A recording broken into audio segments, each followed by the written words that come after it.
So I took the paint down to these rocks, and I initially was going to leave it there. But I really wanted to put a guide in here before I painted the island, and actually especially these rocks. It's just going to be less work if I do it that way. And I also didn't want to have my brightest colors in here at all, because my thinking is, I'm going to have, see here's where the real business is going on. This is the meat and potatoes, unless you're vegan, in which case it's where the bean sprouts are going to happen. But the light's going to splash off of a fairly red bush here, and it's going to hit the rocks, and it's going to blend, and it's going to join this water, which is going to be quite high lit, and it's going to slice right across here. But here it's going to step up into a bit of shade. There will be some light catching these trees, but not so much as here. So good. I got my guide in there. This is just well, I've used ultramarine blue and alizarin crimson and yellow ochre, and I think even a bit of raw umber, just to taper it off. Not high value, not too high value. If I wanted to join these two. Okay, now I wanted this line in here to connect these two, this darker line to connect these two land masses. This is strong. I have not played all my cards at all. This could be stronger, but I'm going to leave it. I don't want this to be the focal point, or the focal area. As I said, the main thing's going to be over here to the right. Had I just continued with this light and gone down to here and splashed it onto this water and kept it very bright, reflecting the sky all the way through, we'd have an opening that would introduce us to the foreground, but it would also bisect the painting in a way. And I felt that it needed to be cut off. We have to stop the eye somewhere. Oops, maybe I shouldn't rub the painting when it's wet. We have, this is all good. It's, those are the kids over there. They're having fun. Leave them alone. They're not causing any problems. That's where they are playing. There's a whole different universe, a whole different world going on behind there. It's important, it's crucial, but it's not going to be as strong as here. So I've put this line in place to hopefully divide these two areas. And then I'm going to reintroduce some higher values coming into here. But I wanted that guide for my rocks. It's even possible that I lay in, well, you can see where I've gone from raw umber to the blues here. This is a very straight line. It's even possible that I paint a little more, put a little more paint in just up to this line along the bottom of these rocks, just to give myself a guide. We'll see how it goes. Well, on the upside, the smoke is thinned right out today. But this is what they were doing today, dredging the ditch. And I've lived here for 13 or 14 years, and I have never seen this ditch with less than at least a foot of water in it. Now, they finished this about 7-8 hours ago, and still nothing's trickling in. So that's kind of, well, I don't know, to me that says it's a very dry year, for this area at least. And there's the noisy monster. Okay, see you later. I'll go play on this tree here for a while.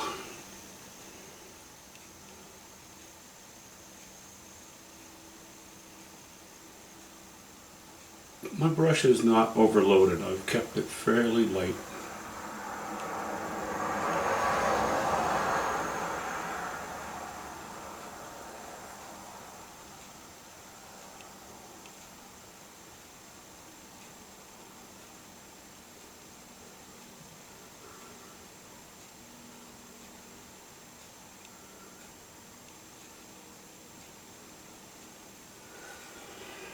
ultramarine blue, yellow ochre.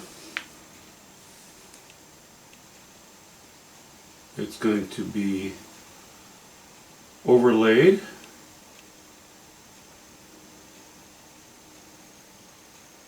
in areas with highlighting.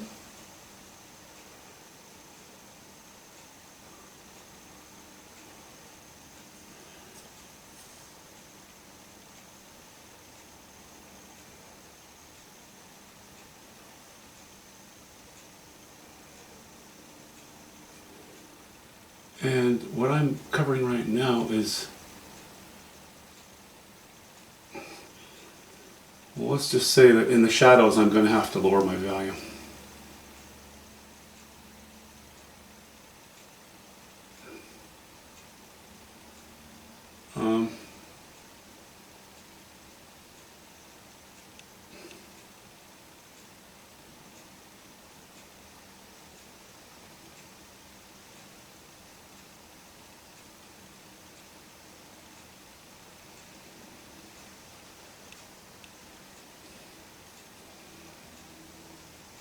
It's you know, it'll always have that cartoony sort of lilt to it, but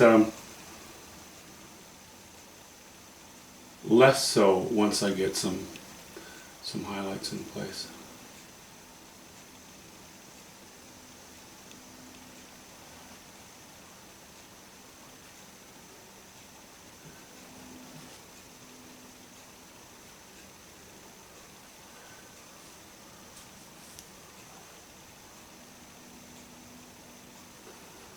This brush is starting to splay a little bit. Bristles. I'm not tickled about that. And I don't really have another brush unless I step up in size. I don't really have another brush that'll work well for this. And I may end up stepping up in size. We'll see.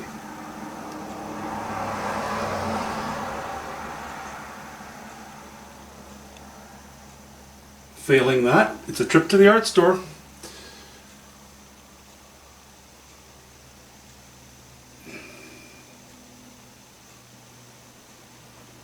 Art supply store, I guess.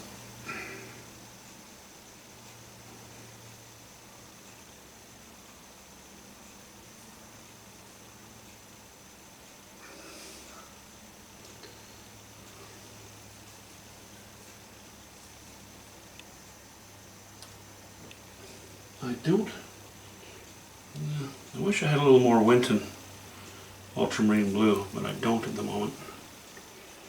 It's a little heavier body. It may have more filler in it. I don't know. To me, it's certainly adequate for my style of painting. And I just like the way it handles better because it has a heavier viscosity. It just feels better coming off the brush. For me, you know, everybody's got their own thing. Everybody's got their own preference. Thank goodness.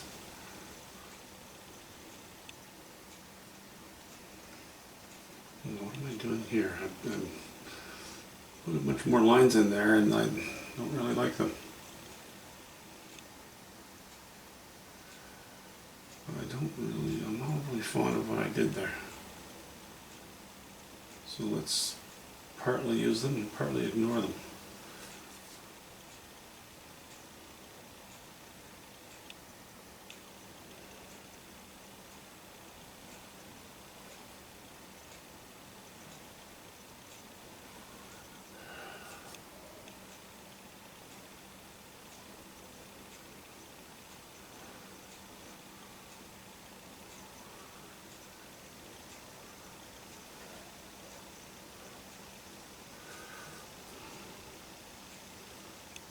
Regularly mixing up some paint here. I'm really tempted to just cut right up here. Okay, I'm giving in to temptation. Whoops, sounds like a bird just hit the window.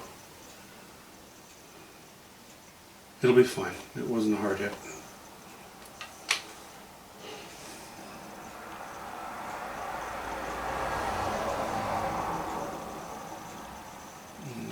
think I want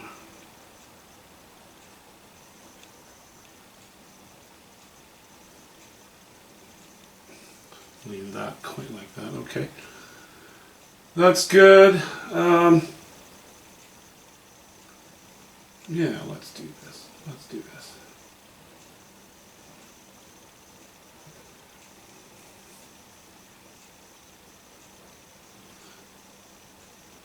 You know, I'm being very careful, but really,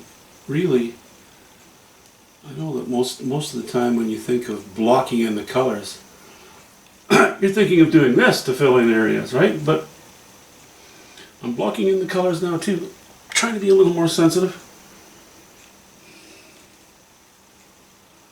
Trying to be more sensitive without breaking down and crying, you know, but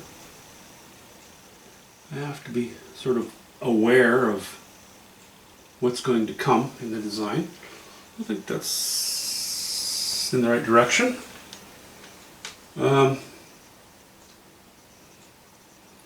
So there will be highlighting on all of these, and some highlighting behind. But that highlighting will be, you know, the brightest value that I'll have in the branches behind will be my lowest value on these ones. Maybe I'll just stop. Maybe I'll just stop right there with that tree. Maybe I should not go any further.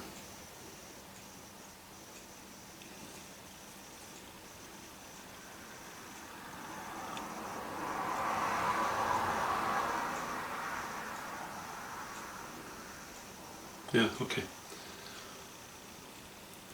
Now I've been using a bit of white, yellow ochre, and ultramarine blue. Let's do away with the white now. Just yellow ochre and ultramarine blue. And it may not look like a huge change, but it's enough. It's enough of a change in value to get us headed in the right direction.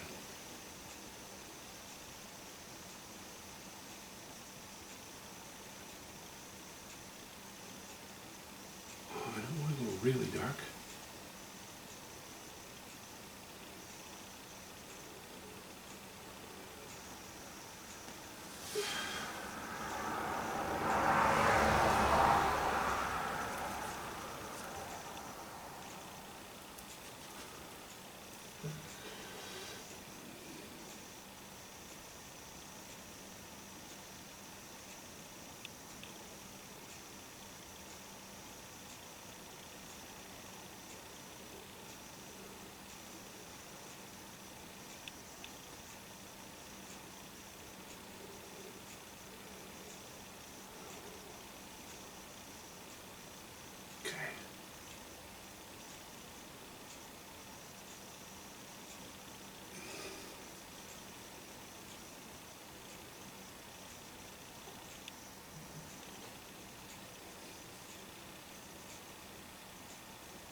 It's a little dark, a little too dark.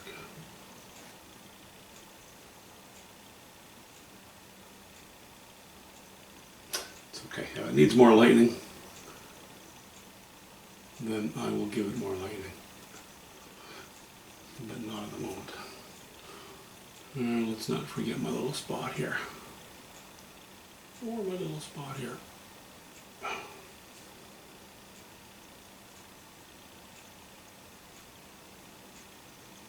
Okay. Now, let's lay a bit of color in this little offset old tree that has passed away years ago.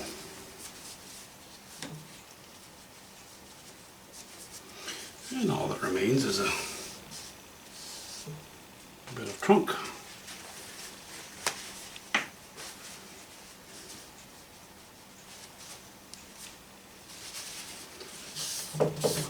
I don't want to lay in any highlights on this tree yet. I want the paint to sit for a bit. I want it to set, become a little bit stiffer. And I don't want to paint the trunk here either, because it's, although these and this were laid in just, you know, within the last hour with some paint thinner, This is a very thin trunk, and this one's a little beefier, so I can probably get away with it on that one. So anyway, let's just see what we can do here. Burnt sienna. Burnt sienna and white.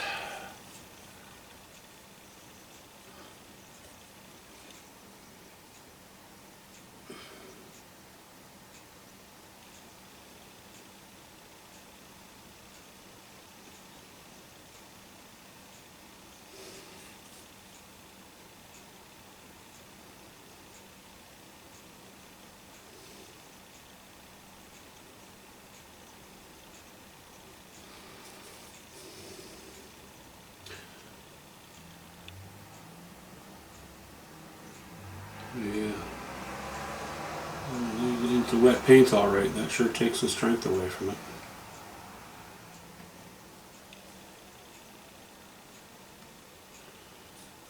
Okay, let me add a little bit of ultramarine blue to that. Not much.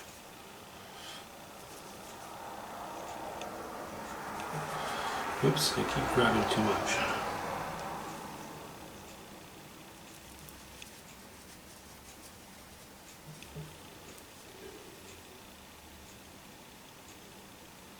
Nah, I'm not going to worry about it.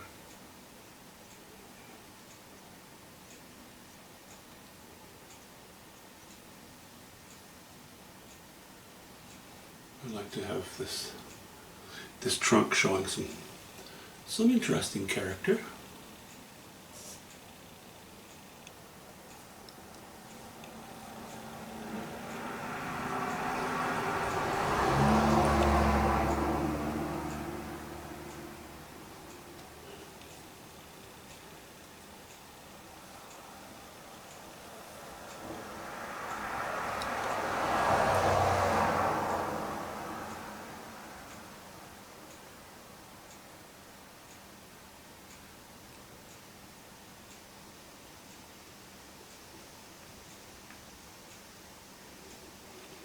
We just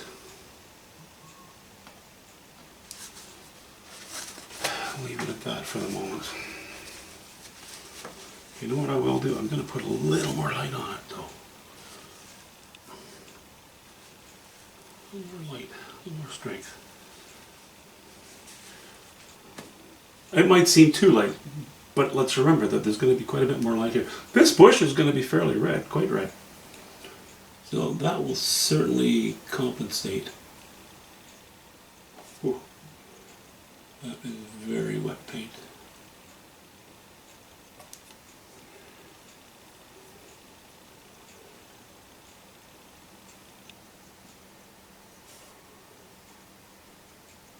Now, if I were using a sable brush to do that, that would be much easier. But, you know, the stiff boar's hair, and especially because it's a little bit worn down, it's kind of difficult to do this. But, you know, who am I to do things easy? Let's work dumb and harder.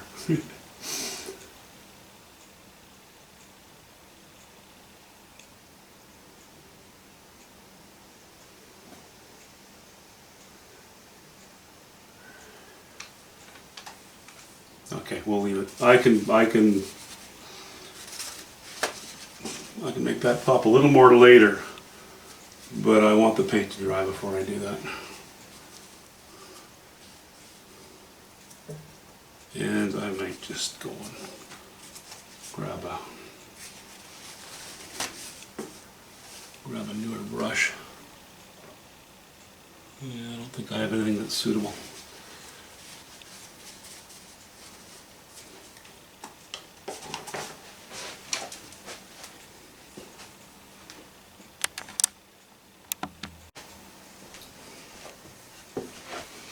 Well, I was using a 6 brush. I've gone up to number 8 because this is a newer brush. Bristles are longer. That's a biggie. And especially with the soft paint that I'm using, I would like a more flexible brush. I've gone with ultramarine blue and quite a bit of burnt sienna, a hint of yellow ochre, and white.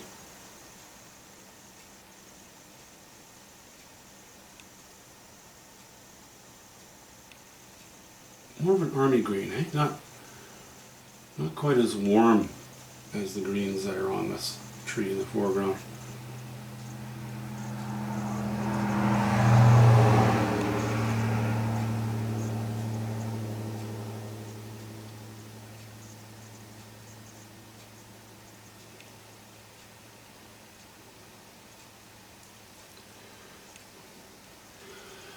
And for some things, I do love a new brush. Very specifically for this kind of thing. And for the style, I don't know, I like the looks of the brushwork when it's a bit square sometimes. Not always, but sometimes. Going a little bit darker with this one. You know, I'd like to keep these trees pushed back and provide the silhouette. Helps to increase the drama or maintain the drama in this area. As we get down lower, there'll be more light on everything. But for the time being, I think I'd like to just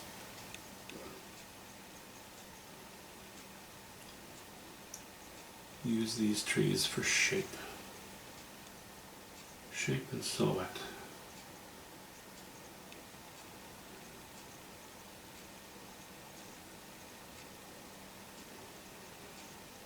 Gonna have a little bit of trunk showing there and a branch there. That's why I'm doing it this way.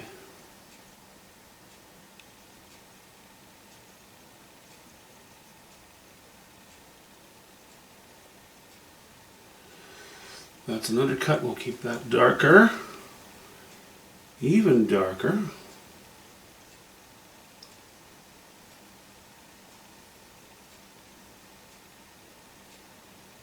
Really paying attention to what will come, what this tree will become shape-wise.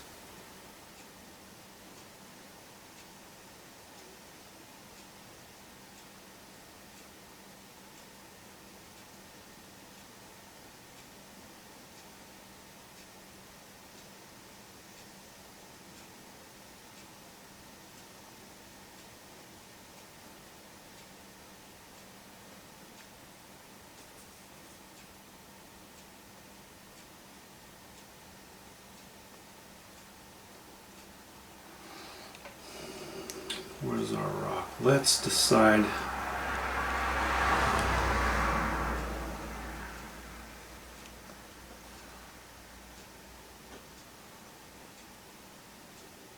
Where our rock is going to begin.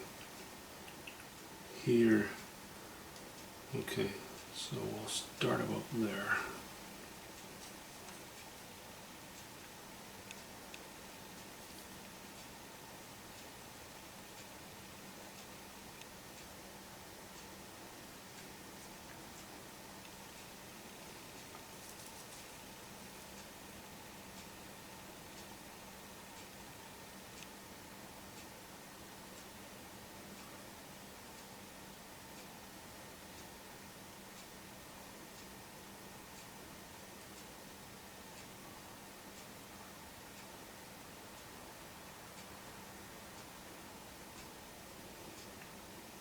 Okay.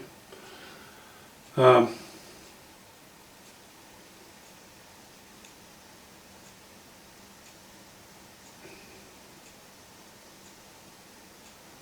we'll just put a few hints of light, a little yellow ochre, a little white added to this mix. I don't want to get carried away, but I would like to show a little bit of light. Okay. There are the gremlins. There are the gremlins. Call from Grace Philadelphia. Well, they say always use the biggest brush you can.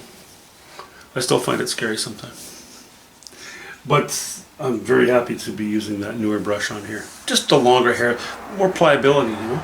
And because the shoulders on this are still very sharp, it's pretty easy to put in dainty little bits of trunk, and it's so easy to control. It's a real pleasure to use. I guess all I can say is it's coming. That's all I got for today. Thanks. Talk to you soon.